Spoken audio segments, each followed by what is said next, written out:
Hello guys, आज पनि हाम्रो घरमा माछा ल्याइएको छ। यहाँ हेर्नुहोस्, माछा फ्राई हुँदैछ। यसरी फ्राई बक बक पकाउनु हुँदैछ हाम्रो बुहारीले। अब यसमा टक्क रस हाल्ने अनि खाने। हेर्नु,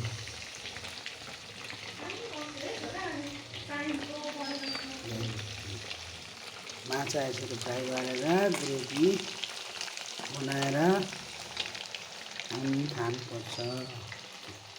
अलिकति काटी पनि हाल्नुपर्छ माछामा, स्वादिलो टेस्टी हुन्छ।